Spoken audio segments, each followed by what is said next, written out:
Okay, as you know, firstly, it's our COVID-19 report. Unfortunately. Okay, peeps, we have 152,834,270 cases total. Now that's throughout the history. That's over the last year and 2 months, 3 months. It's not right now. Okay, deaths, 3,207,008. And for the good part, recoveries, 130,122. All right. Now some personal numbers. We'll start with the United States. They have had 33,146,015 total cases, 590,707 total deaths, total recoveries, 25,777,927, and active 6,777,381. Man, that's a lot of numbers, huh? But okay, we have to practice numbers. Okay, let's go to Asia. We'll do Europe, where I'm at. And we're looking at 690,931 total cases, 6,386 total deaths.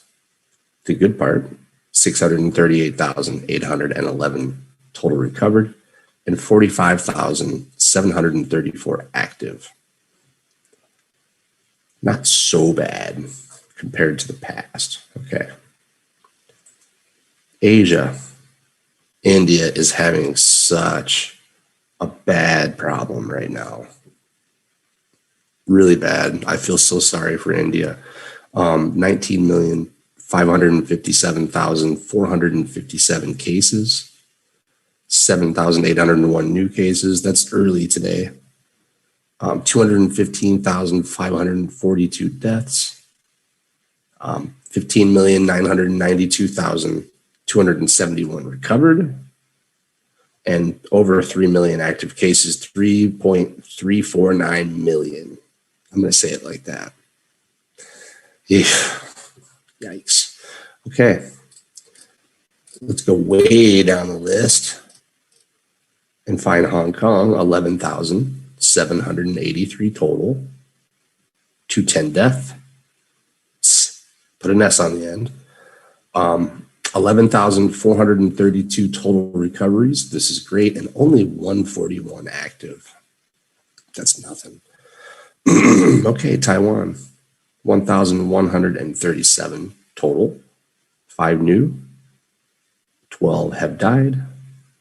1,055 recovered and only 70 active. You guys are so safe. Thank God somebody's safe.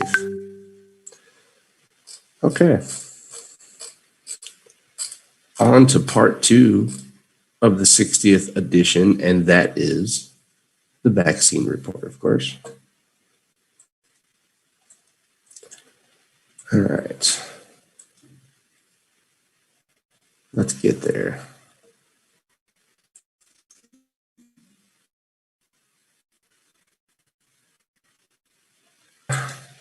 Here we are. Let's set it up.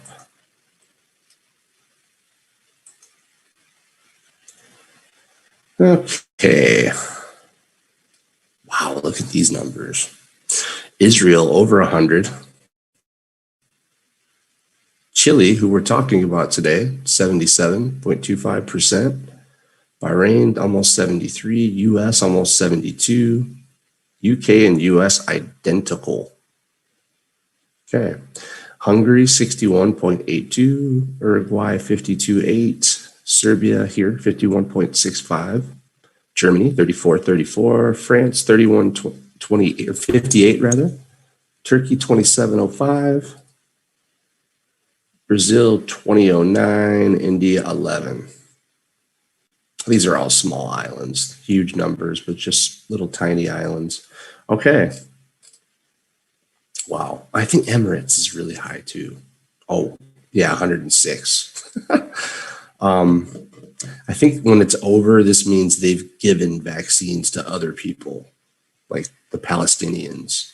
They're sharing their vaccine right now, which is great. Emirates, same. Obviously, these islands. Okay.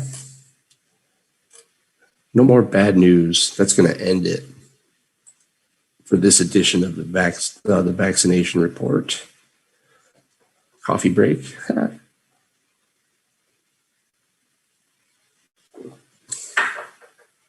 All right. Moving right along. It's time for, this is probably most of your favorite part, the weekly horoscopes. Okay, guys, we're going to start it off with Aries, as we always do. All right, Aries, you have set things in motion. This week, you have to do the hardest thing. Wait for the results. Ooh, patience. This week begins on Sunday, May 2nd with Mercury in Taurus in your house of money, making a trine to Pluto in your house of business professionals. Your job is on your mind. The company could be making a big announcement soon. A new career opportunity could come to you from these changes. Okay. Venus in Taurus makes a sextile to Neptune in your house of intuition. Messages from the universe can filter into your consciousness all day. The soul of the earth is speaking to you through animals, chance happenings, and magic numbers. It's good to journal about this. Not bad. Moving on to Taurus.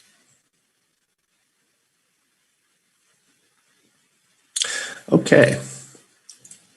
The busyness of the last few weeks is ending. This week, Taurus, you get a little bit of a break. This sounds nice. With Mercury in your own sign of Taurus making a trine to Pluto in your house of wisdom, today you could be swept away with fantastical ideas. Exploring other worlds through mystical novels or video games, perhaps. Sit and visualize the steps for making big changes, like a new career or moving halfway around the world. Why not? Everything is doable when broken down into small steps. Venus, also in Taurus, makes a sextile to Neptune in your house of possibilities. You could be swept away by art today. Lose yourself in crocheting or painting. Put on some fantastic music and dance. Bake some artisan bread. Okay, it's really positive so far. I like this. Moving on to Gemini. All right, it's hard to get recognition if no one knows how hard you're working. Gemini, this week, let people know what you've been up to. With Mercury and Taurus rising in your chart, making a trine to Pluto in your house of resources from others, today you can uncover secrets and suss out the truth. You can find answers to something that has caused you consternation for a long time by asking a question. Venus, also in Taurus, makes a sextile to Neptune in your house of social standing. Today, you walk the line between outlandish possibilities and genius. You may be inspired by something out of this world, a muse or an angel. You could bring something magical into reality. Okay, on to Cancer. Hi, Celia. How do you like the new background situation I got going on here on Instagram? Pretty cool. What do you think? All right, on to Cancer. In a tennis game, half the time, the ball is in the other person's court. Cancer, this week, you are waiting for others to respond. This week begins on Sunday, May 2nd, with Mercury in Taurus making a trine to Pluto in Capricorn in your house of relationships. Today, you can find out if someone does indeed like you in a special way. This person may confess their feelings to you, and if they hesitate, you'll know the exact right words to say to get the conversation going. Venus in your house of friendships makes a sextile to romantic Neptune. This is a good day to put on some romantic music and cuddle up with someone you care about. Or if the relationship is not yet in that place, get on FaceTime together and watch a romantic movie. Get on FaceTime. This is because of pandemic. Okay. All right, not bad, not bad. On to Leo. All right, time to finish up a project, Leo. Don't let perfectionistic tendencies get in your way this week. With Mercury and Taurus in your house of technology, making a trine to Pluto in your house of daily routines. Consider how you could transform your life by streamlining or automating some of the things you do. You might gain hours every day that you could spend pursuing what you love. Venus in Taurus makes a sextile to Neptune in your house of expert help. Today, you can get assistance for something that seems confusing. This might come through videos you watch on YouTube or the realization that your young nephew knows how to operate a 3D printer or boost your numbers on Instagram. Interesting. Okay, next is Virgo. Virgo, this week, you could receive high marks. All the preparation you've done is paying off. With Mercury at the top of your chart, making a trine to Pluto in your house of risk-taking, today you have the mental flexibility to change tactics. If you are in negotiations for something that you want, a house, a motorcycle, or a pedigree puppy, you have more Jedi mind tricks available to you than usual. I like that. Venus in Taurus makes a sextile to Neptune in your house of relationships. This is an aspect that is better suited to dreaming or walking through a park with your new puppy. But visualization has a purpose, and it gives possibilities. If your mind is wandering today, notice where it's taking you. Okay. Not bad. On to Libra. Hang on. Okay. Libra. The ongoing process of creating a fulfilling career continues for Libras this week with a possible windfall. With Mercury in your house of resources from others, making a trine to Pluto in your house of real estate and dwelling Sol. Today, you might be house shopping or looking for a new apartment to rent.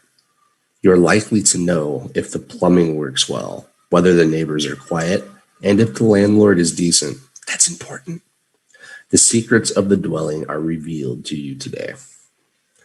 Venus in Taurus makes a sextile to Neptune in your house of nature and animals. Consider taking a walk outside today and listening to the breeze in the trees and noises the animals make.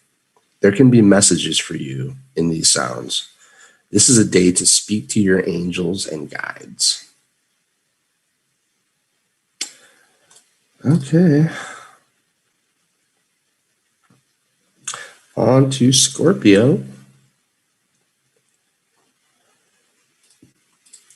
Scorpio, this week, you don't have to do things by yourself. Others step up to help you. That's what I'm talking about. With Mercury and Taurus in your house of relationships, making a trine to Pluto in your house of communication. Today, your powers of observation are better than Sherlock Holmes. You can uncover the truth regarding most any relationship in your life. Today, people confess their secrets to you. All right. Venus in your house of partnerships makes a sextile to Neptune and Pisces in your house of fun. You want to play music and dance or binge watch one of those reality TV shows where fashion models compete on moving catwalks. Not really. Mercury in Taurus makes a square to Jupiter in your house of home and family. This is a great time to talk to the family about doing business together. Even younger kids can get involved, maybe helping to package orders or designing a logo. There are interesting possibilities. Pretty cool. On to Sagittarius, peeps. All right. This week, you crack the code on your own personal schedule. Sagittarius, you could have a very productive week. Okay.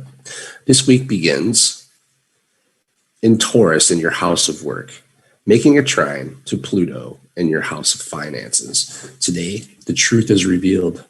This is a great day to follow up on money that is owed to you. You can track down missing money or take some profits from an investment you've been holding. On the same day, Venus in Taurus makes a sextile to Neptune in your house of home and family. It's possible the people you live with don't support your financial vision. They may want to keep their heads in the sand. This doesn't have to impede you from following your dream. The aspects you're doing today can help you find a solution to this problem. This is good. Okay, on to Capricorn.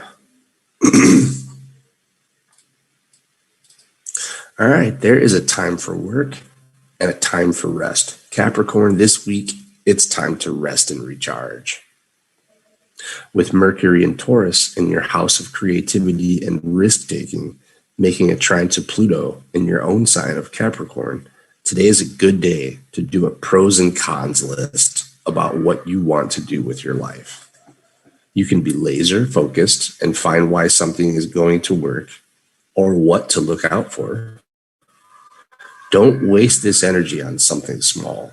Consider big changes like going back to school, moving out of a state, or changing an important relationship. Venus in Taurus makes a sextile to Neptune in Pisces. While you are deeply contemplating your future, you may not be paying attention to what's around you.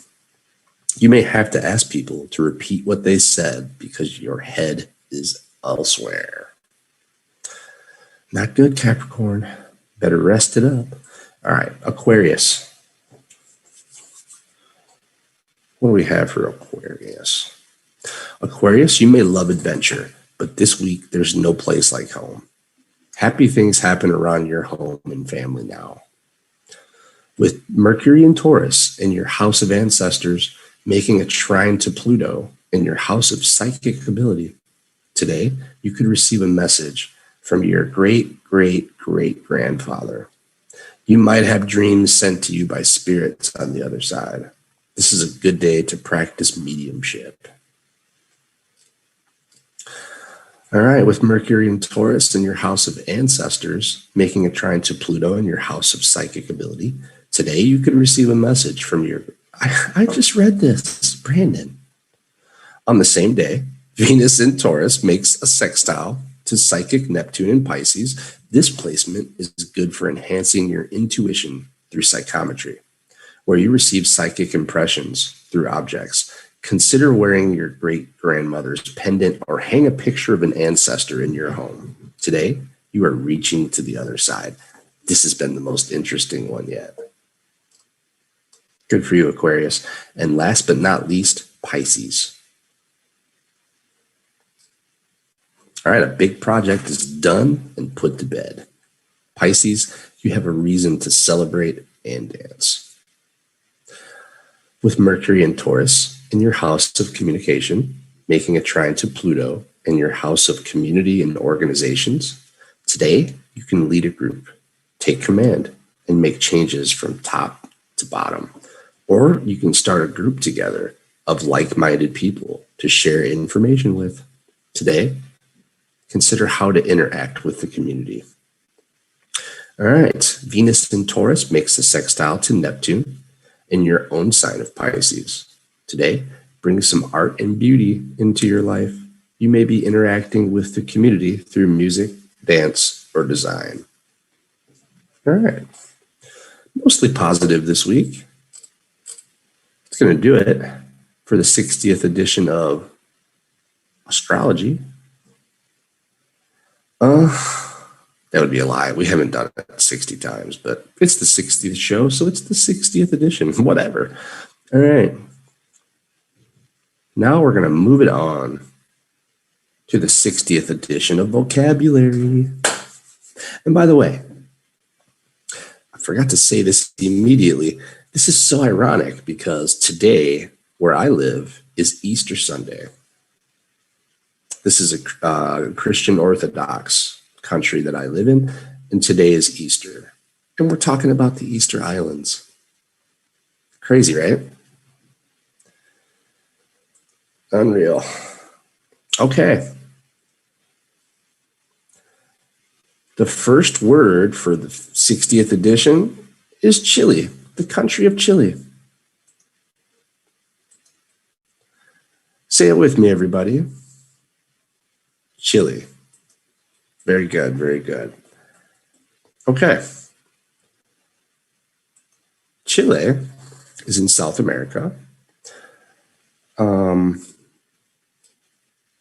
It's a long, narrow country in the southwestern South America between the Andes Mountains and the Pacific Ocean. A southwestern whose capital is Santiago and whose legislative capital is Valparaiso.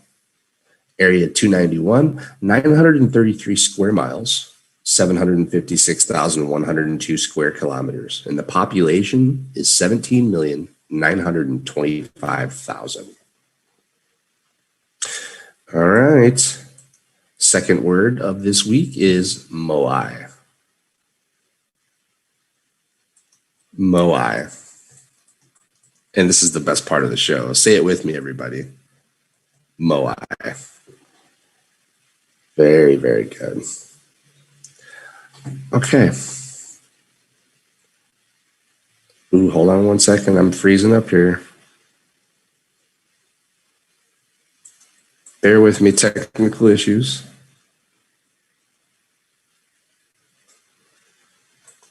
You know, it doesn't matter. I'm going to do something different here. Give me 1 second.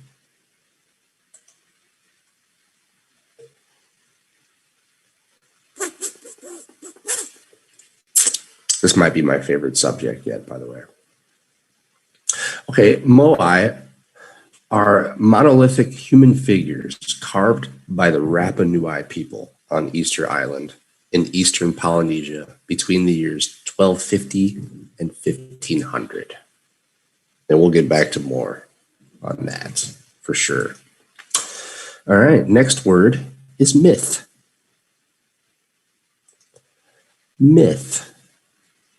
Say it with me, everybody. Myth. Very, very good. Okay. Myth is a usual traditional story of ostensibly historical events that serves to unfold part of the worldview of a people or explain a practice, belief, or natural phenomenon. This is myth. Okay. Word number 4 is fossil. Fossil. Say it with me, everybody. Fossil. Very good. A fossil is preserved from a past geologic age. A remnant, impression, or trace of an organism of past geologic ages that has been preserved in the Earth's crust. Fossil. All right. Word number 5, giant. Giant. And these moai are giant. Say it with me, everybody. Giant. Super. Okay, giant is, a legendary human-like being of great stature and strength. Something unusually large or powerful, like the moai. All right. Number 6, World Heritage. World Heritage. Say it with me, everybody. World Heritage. Okay. Very, very good. Let's see. What's a way to define World Heritage? Give me a second.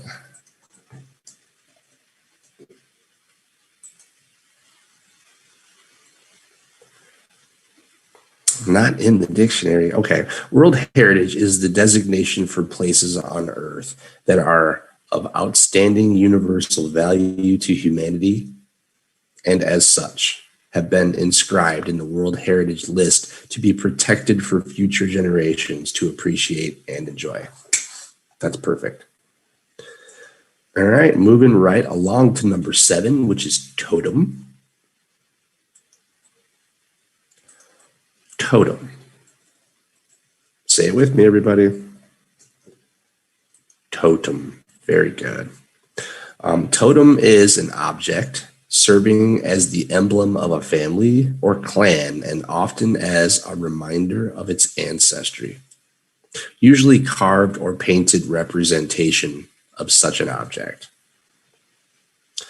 One that serves as an emblem to reserved symbol or reserve symbol, I'm sorry. Totem. Usually in the form of a pole, at least in North America where I'm from. All right. Number 8 is prehistoric. Prehistoric. Say it with me, everybody. Prehistoric. Fabulous. Prehistoric, of relating to or existing in times antedating written history, of or relating to a language in a period of its development from which contemporary records of its sounds and forms have not been preserved. Regarded as being outdated and outmoded. Prehistoric. All right. Number 9, baffling. Baffling. Say it with me, everybody. Baffling. Very good. Baffling is extremely confusing or difficult to understand. Puzzling is the same. Perplexing. These are all synonymous. Okay. And I think that's going to move us to the last word of the 60th edition of Englishing with Jings, which is weathered. Weathered. Say it with me, everybody. Weathered. Very good. Very good. Okay, weathered is seasoned by exposure to the weather. Altered in color, texture, composition, or form by such exposure or by artificial means producing a similar effect. The weather ruins everything eventually. Okay, that's it. That's going to wrap up number 60. Okay. And that means we finally get to start speaking about Easter Island and the moai. But before we do, I want everybody out there to know, if you really want, okay, let me rephrase this. If you're serious about improving your English conversation skills, look no further than Jing's Learning. We are accepting new students right now. The website is live. We have tutors that have lots of experience doing this, and we have fun while we do it. So look no further. We'll leave links. If you're serious, come see us. You won't regret it, I promise you. Okay. Easter Island, the moai. I keep going to the wrong side. The moai. Or actually, I can just do this on Instagram because they surround me. Aren't these things awesome? They're huge. They're so big and they're all over the island. Okay, a lot of them have been moved and put on different parts of the island, but oh man, they're so cool and so mysterious. Here. Let's talk about the moai a little bit. I mean, okay, Easter Island is beautiful. It's great for vacation. I actually have a student from Santiago, And he has not even been to Easter Island. And he lives really close. I know. This is one spot I definitely have to visit before I die. Okay. The moai are monolithic human figures carved by the Rapa Nui people on Easter Island in eastern Polynesia between the years 1250 and 1500. Okay, it's close to 1,000 years. Nearly half are still at Rano Raraku, the main moai quarry, but hundreds were transported from there and set on stone platforms called ahu around the island's perimeter. Almost all moai have overly large heads, 3/8 the size of the whole statue. The moai are chiefly the living faces or deified ancestors. The statues are still gazed inland across their clan lands when the Europeans first visited the island in 1722, but all of them had fallen by the latter part of the 19th century. Yeah. The production and transportation of more than 900 statues is considered a remarkable creative and physical feat. The tallest moai erected, called Paro, was almost 10 meters high and weighed 82 tons. The heaviest moai erected was a shorter but squatter moai at Ahu Tangariki, weighing 86 tons. One unfinished sculpture, if completed, would have been approximately 21 meters tall, with a weight of about 145 to 165 tons. Wow. The moai were toppled in the late 18th and early 19th century, possibly as a result of European contact or internecine tribal wars. Okay, probably the Europeans. Okay, the moai are monolithic statues. They're minimalist style, reflective of forms found throughout Polynesia. Polynesia's awesome, man. Moai are carved from volcanic ash. The human figures would be outlined in the rock wall first, then chipped away until only the image was left. The overlarge heads, a 3:5 ratio between the head and the trunk, a sculptural trait that demonstrates the Polynesian belief in the sanctity of the chiefly head. Heavy bows and elongated noses with a distinctive fish hook-shaped curl of the nostrils. The lips protrude in a thin pout. Like the nose, the ears are elongated and oblong in form. The jawlines stand out against a truncated neck. The torsos are heavy, and sometimes the clavicles are subtly outlined in stone.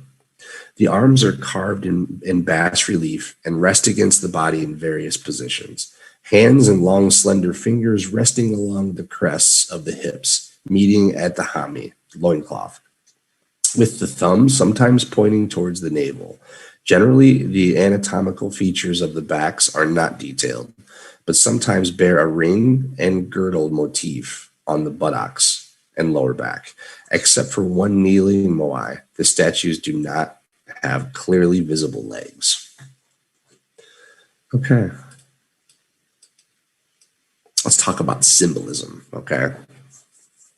Many archaeologists suggest the statues were thus symbols of authority and power, both religious and political. But they were not only symbols. To the people who erected and used them, they were actual repositories of sacred spirit. Carved stone and wooden objects in ancient Polynesian religion, when properly fashioned and ritually prepared, were believed to be charged by a magical spiritual essence called mana. So cool. Archaeologists believe that the statues were a representation of the ancient Polynesians' ancestors. The moai statues face away from the ocean and towards the villages as if to watch over the people. That's so cool. The exception is the seventh ahi akivi, which face out to the sea to help travelers find the island. There is a legend that says there were 7 men who waited for their king to arrive.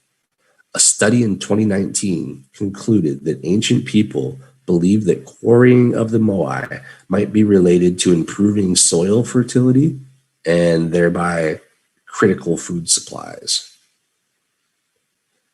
So cool. One second.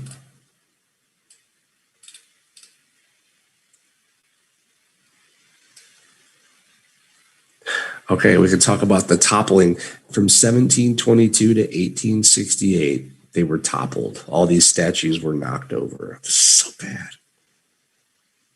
At some point after the 1722 Jacob Roggevin arrival, all of the moai had been erected on Oahu were toppled, with the last standing statues reported in 1838, and no upright statues by 1868, apart from the partially buried ones on the outer slopes of Ranu Raraku.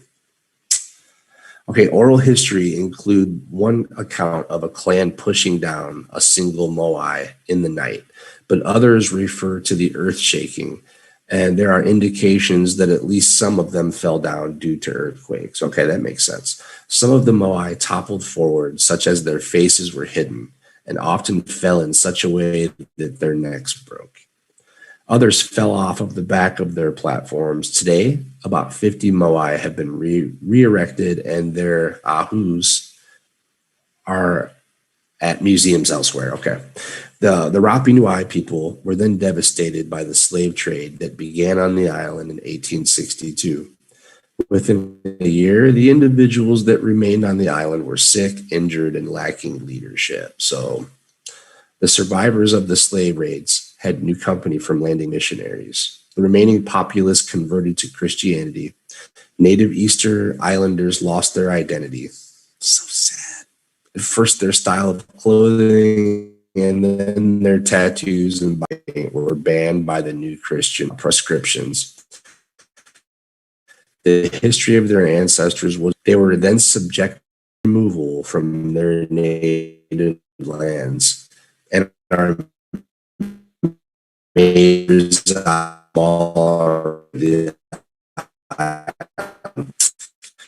eventually all pure Papua New Guinea died out. Annexation with Chile brought influences, no population. That's so sad. I hate to hear this. Okay. You know, these moai statues are so mysterious. I really think there's way more to them than that.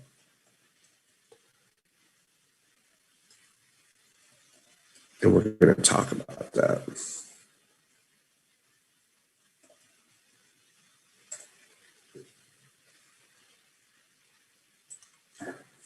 All right.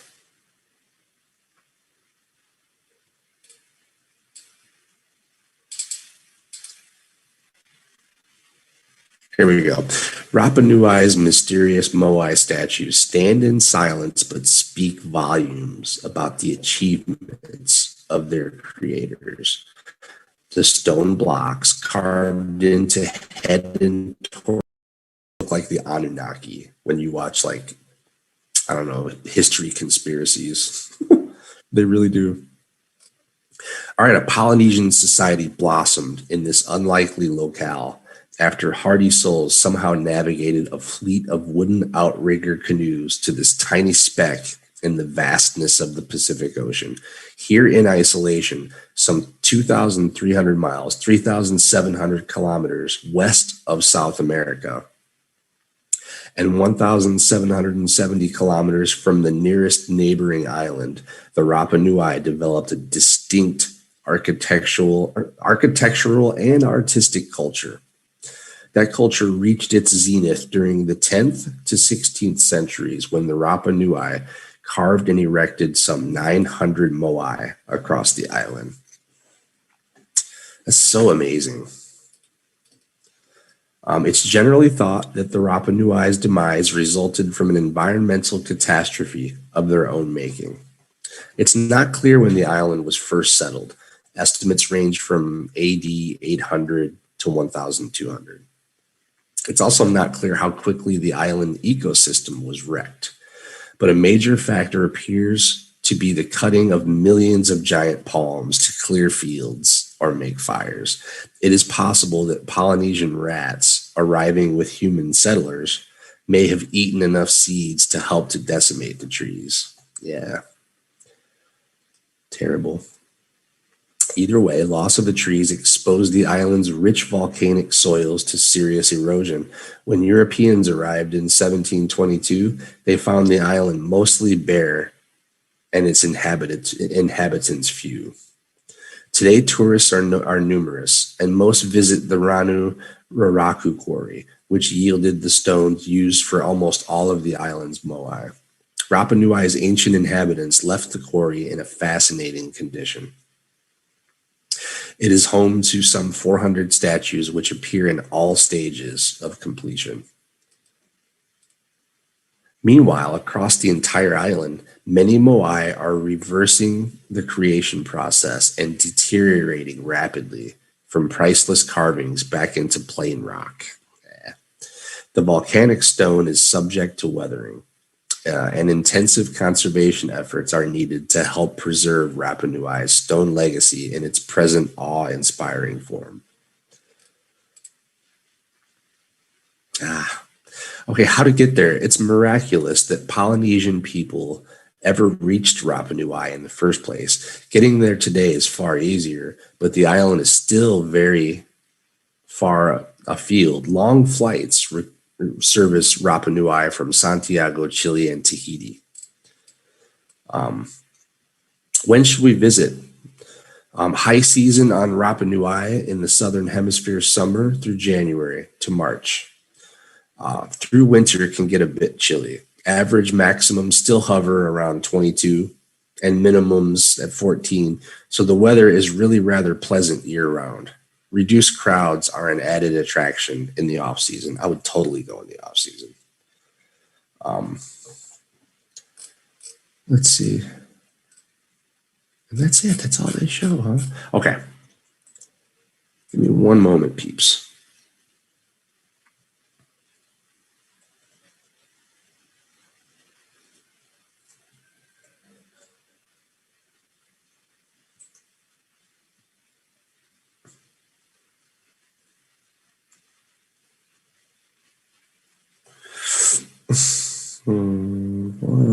One second.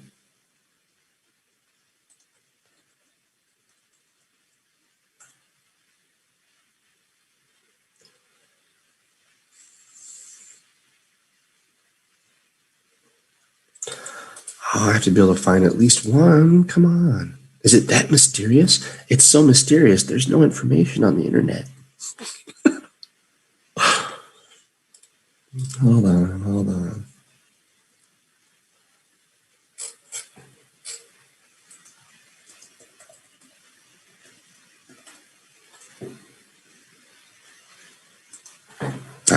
Okay.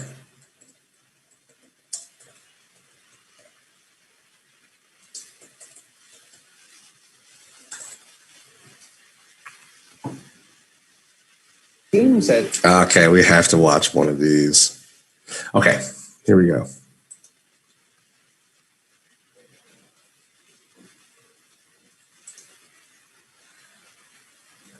Okay.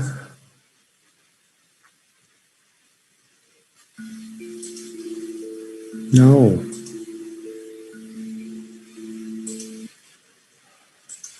Okay.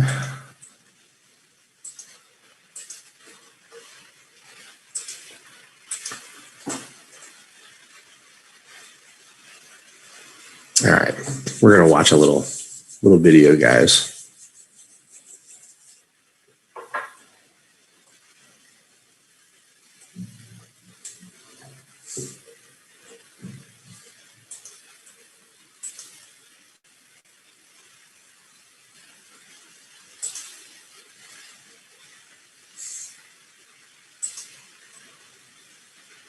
Maybe.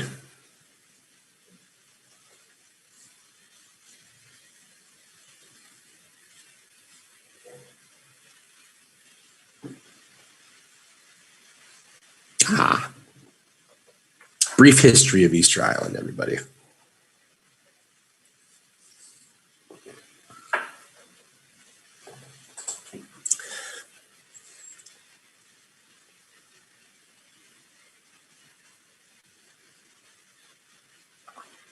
millennium, and for reasons unknown, a group of brave people from the Polynesian islands of Tonga and Samoa set out on a journey in hopes of finding a new home. The distance they traveled was exactly 2,247 miles to the Marquesas Islands in the Pacific Ocean. This was done with the stereotypical hollowed-out canoe.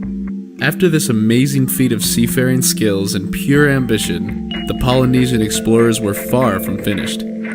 Centuries passed before the Polynesians sought more land. Some decided to try their luck to the north.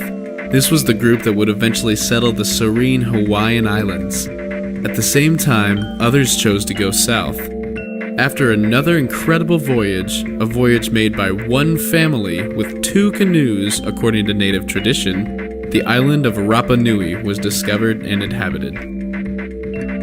As a very spiritual and incredibly superstitious community, the Rapa Nui quickly began developing their own beliefs and methods of protection. This gave birth to the world-famous moai, or giant Easter Island heads.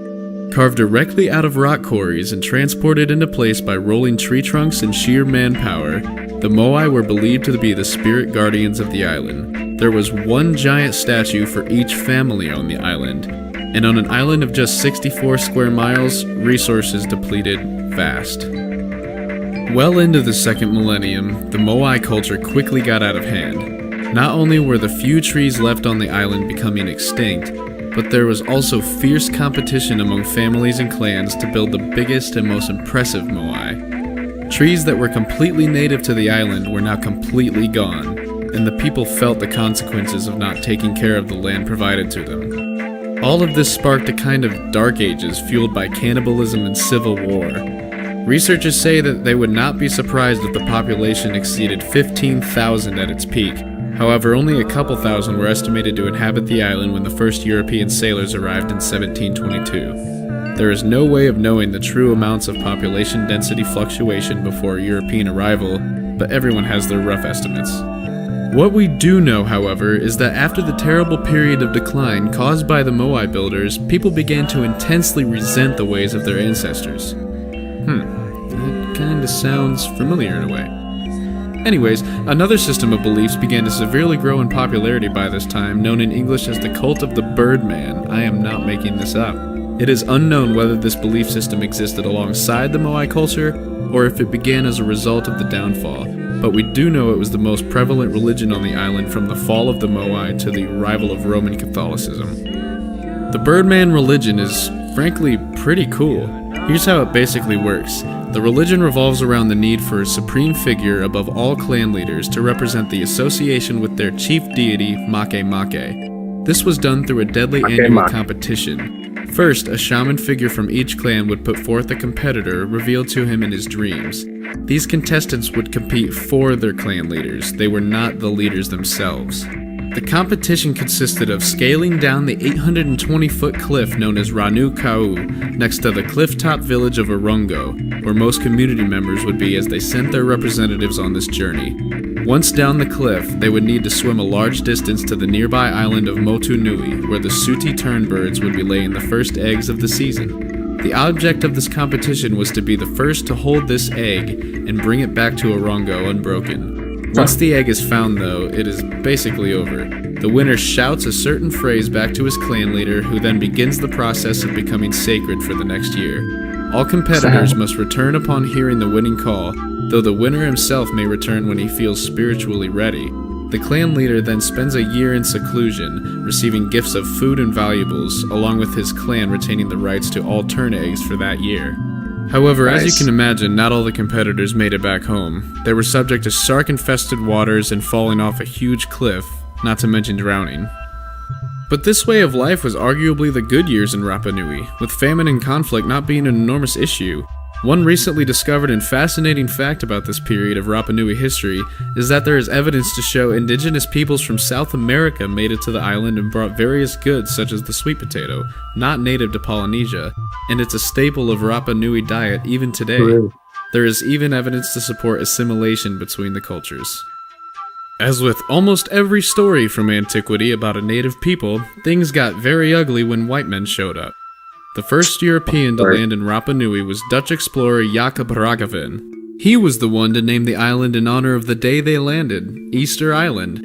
Surprisingly, despite a couple of small fights with European explorers, the population was able to hover between 2,000 to 3,000 from 1722 to the 1860s. This is when Europeans enacted their most infamous pastime, slavery. Plantation owners in Peru saw the potential of slave cultivation from Easter Island, and in 1862, over 1,500 natives were forcefully taken from their home to become slaves. However, after only about a year, the Rapa Nui slaves were freed, even though most had died from tuberculosis, smallpox, and dysentery. It was documented that only 12 natives returned to the island to their already depleted population, and brought those diseases with them.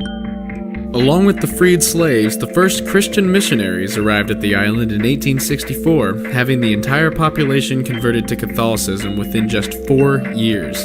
Unfortunately, a priest named Eugene Iraud spread his tuberculosis to the Rapa Nui and wiped out a quarter of the remaining 1,000 people. In 1868, a man named Jean-Baptiste du Trabonnier settled on the island with the aim of turning the island into a sheep farm. To do this, he aimed to cleanse the island of Rapa Nui. He shipped them off to work for his backers, and by 1871, only 111 natives remained on the island. He was eventually murdered by the Rapa Nui 5 years later. Since then, some Rapa Nui have reverted to old beliefs, some haven't, but the population slowly replenished. Until the 1960s, the Chilean government confined the natives to a settlement on a corner of the island until it was reopened in 1966. Even if most of the original culture was lost, you can still go and visit the Rapa Nui today. As you can see, there is much more to this tiny island than giant stone heads. Thanks for watching, everybody. I hope you learned something today, and don't forget to hit that subscribe button if you found this video enjoyable. I'm only just beginning to grow my video library and honing my skills, so I sincerely... Okay. Interesting stuff. I mean, I can't tell you that I learned any history about Easter Island back when... What happened there? I don't remember learning about this in history class whatsoever. So this is new to me, actually. But you know what? There's that mysterious aspect. Sincerely appreciate any help by sharing. Oh my goodness gracious, what was that? And you know, there's a lot of questions unanswered. Like, how did they move these stones? Maybe these stones are ancient, more ancient than they're saying. I've always been into these like conspiracy theories about Easter Island because you never know. There's infinite possibilities because there's no history. Nobody really knows what happened there. So we have to watch at least one video about that sort of thing. And I have that ready.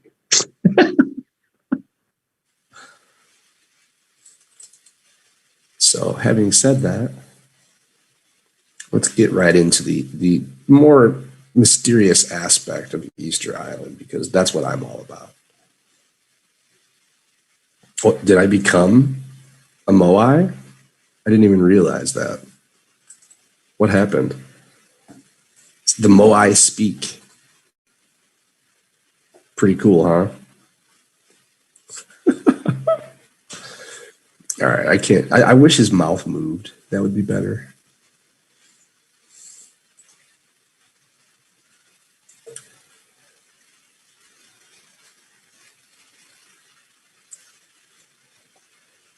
Okay, we have one short video coming up here pretty quick.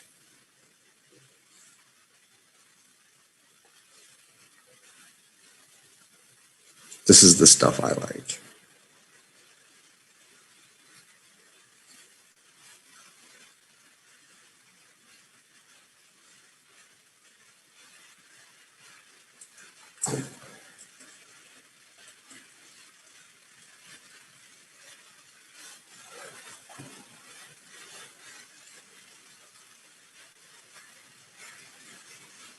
Oh, rewind, volume up.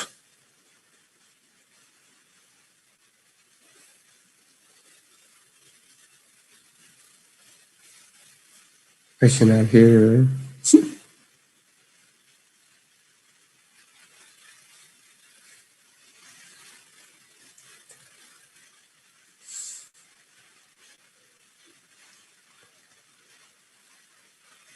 Okay. Interesting stuff. Hold on. We have to do one more. One more. This is the good stuff. Hold on. Bear with me.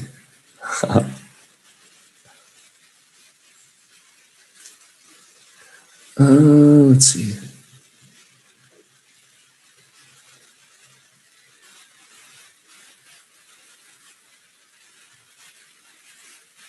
Okay, here we go. This is the one I wanted.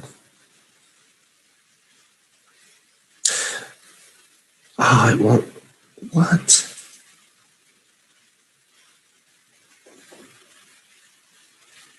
Oh, terrible. Okay, hold on. Give me 1 second.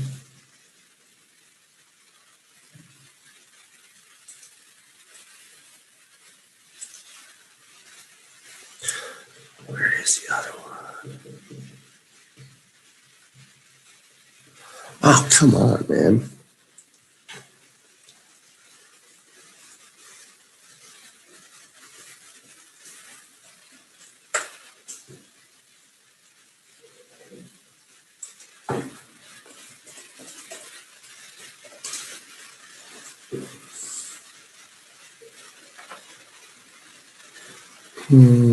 Oh, silly.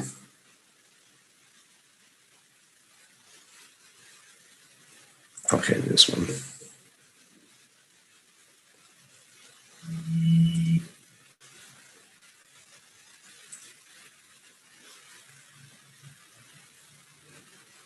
Okay, almost there, peeps. We're just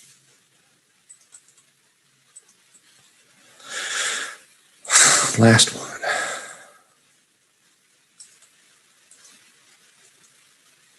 Okay. I love this stuff about aliens and yeah. I mean, that really is true about the electromagnetism. It's really strong there.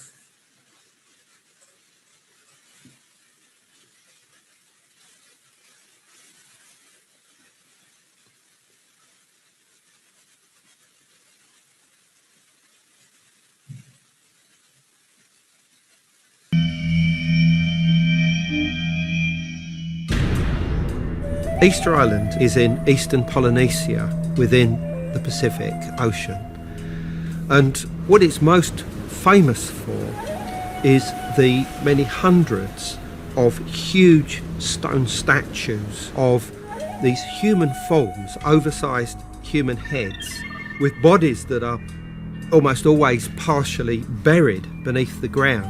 The local name of these statues is moai.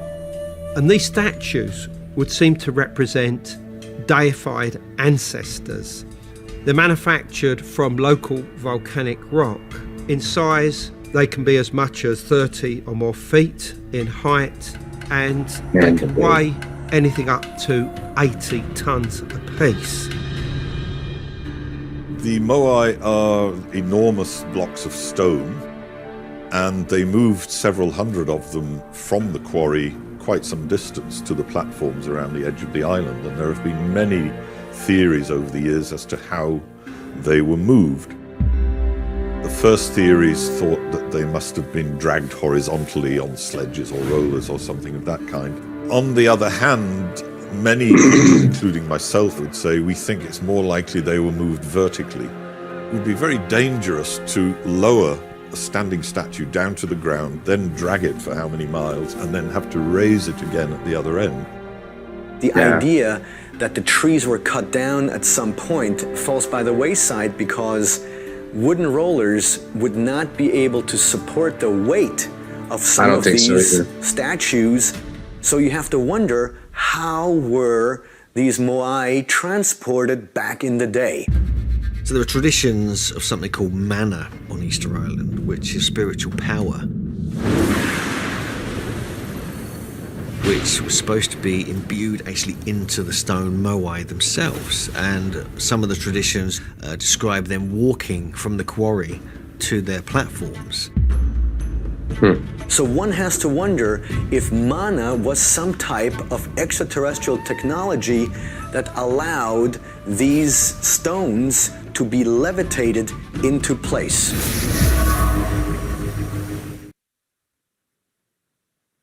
That's what I'm talking about. There's no way they use like logs to roll these things. No way. This is just like the building of, we'll say, the pyramids of Egypt, Stonehenge in England. I don't think it's possible. These things are so heavy. It would take so many people to do this. There's no way. It would have took thousands of years to build the pyramids. It would take hundreds of years to move these statues in Easter Island, I think. So you never know. There might have been some outside help. Okay, enough about all of the mysterious stuff. Let's just look at some pictures of Easter Island before we get out of here. It really is beautiful.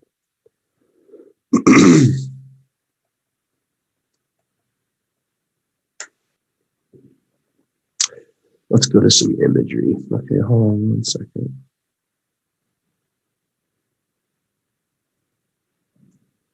Okay. And of course, it's going to show nothing but moai, right? Okay, whatever. Doesn't matter. There's something wrong with the mic?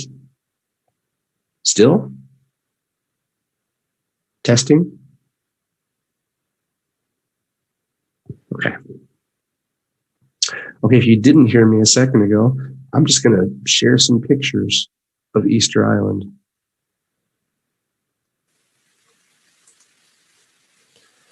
Pretty sure they're just going to show me pictures of the moai, though. It looks nice. It looks green.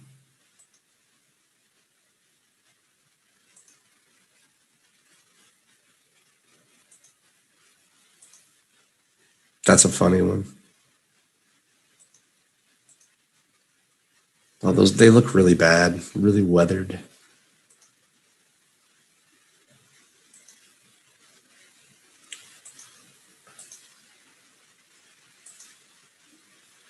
Okay, you know what? Hold on.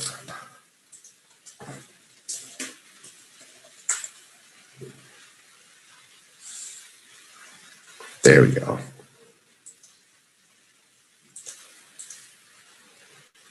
Oops. So that's a nice view. That's nice. Really, really pretty. It's just a giant rocky, cliffy island.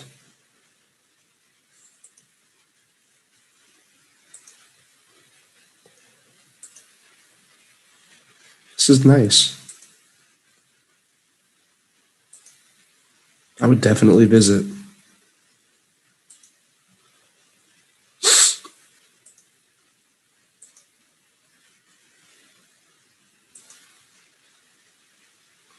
I can see it not being habitable, though, if there wasn't outside resources, because there's really nothing to this island. It's small and there's really not so much land.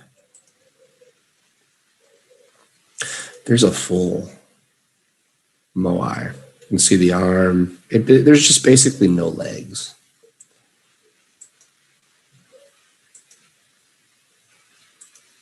Yeah, I definitely have to visit. It's still like a palm tree, tropical getaway. It's still nice weather, so I just want my picture with the moai. So cool.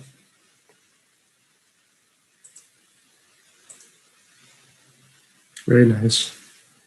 Okay, so we get the picture. It's basically a tropical getaway. I still haven't seen any sandy beaches, though. It looks like a bunch of rocks. Okay, let's try this.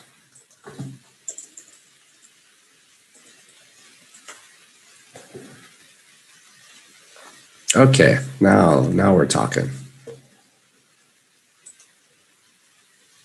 It's nice. Good sand, okay. I don't think they have much beach line. This looks nice, though.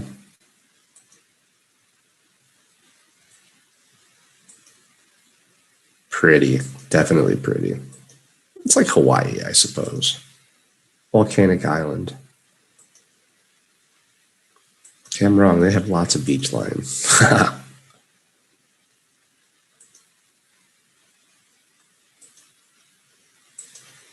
I would do, okay, yeah. We're going. That's it. No questions asked. Okay.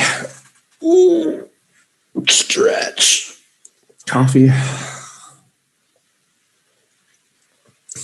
All right, Celia asks, how long does the ship take from Chile to the island? Good question. The ferry? Let's see. Let's find out.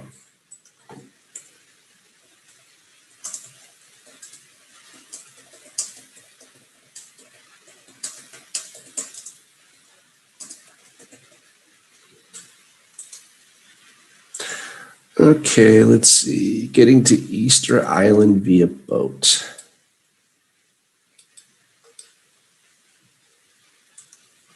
Let's see what it says. Very good question.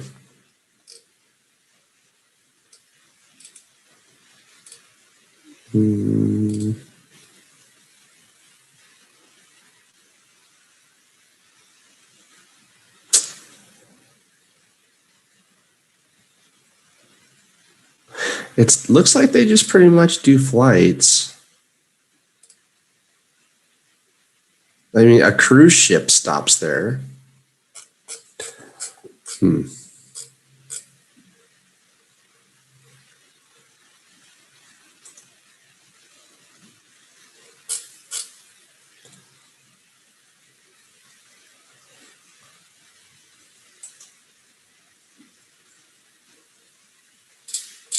I'm not seeing anything.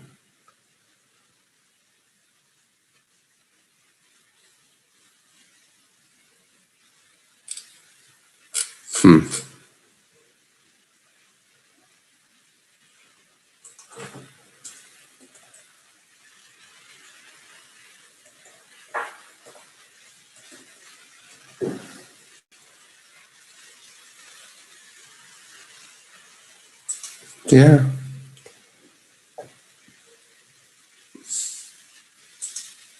Okay, this is a Chilean website, how to get to Easter Island. If you're considering a visit to Easter Island, the exotic Pacific island with ancient stone heads, the first thing you should really know is just how remote the island is.